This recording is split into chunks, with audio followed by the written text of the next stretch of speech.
তোরা কি দেখলি যখনই আমরা যে থ্রেডের ইনার বাবেলটা যখন পাংচার্ড করলাম ওটা একটা পারফেক্ট সার্কুলার শেপ নিল। এটা কেন সেটা এবার দেখে নিই আমরা।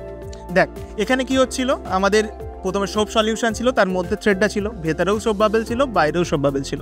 তো ভেতরের যে সারফেসটা আছে বা বাইরের সারফেসটা আছে এরা কি করছে, আমাদের এর ওপরে ফোর্স দিচ্ছে। এখানে আনব্যালেন্স ফোর্স থাকার জন্যে এটা র্যান্ডম শেপ নিয়েছে, কিন্তু এখানে যখনই আমি এটা ভেতরে পাংচার্ড করে দিলাম তখন কিন্তু ভেতরের যে ফোর্সটা সেটা অ্যাবসেন্ট হয়ে গেল। দ্যাটস ওয়াই শুধুমাত্র বাইরের যে ফোর্সটা সেটা সেখানে শুধু অ্যাপ্লিকেবল হচ্ছে।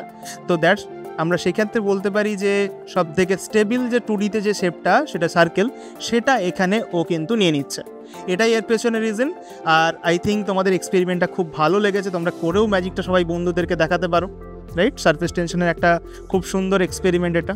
তোমাদের যদি আরও এই ধরনের এক্সপেরিমেন্ট দেখার ইচ্ছে থাকে তোমরা কমেন্টে লিখতে পারো, আমরা সেই সাবজেক্ট ওয়াইজ আমরা এক্সপেরিমেন্ট ডিজাইন করে তোমাদেরকে শো করাতে পারি।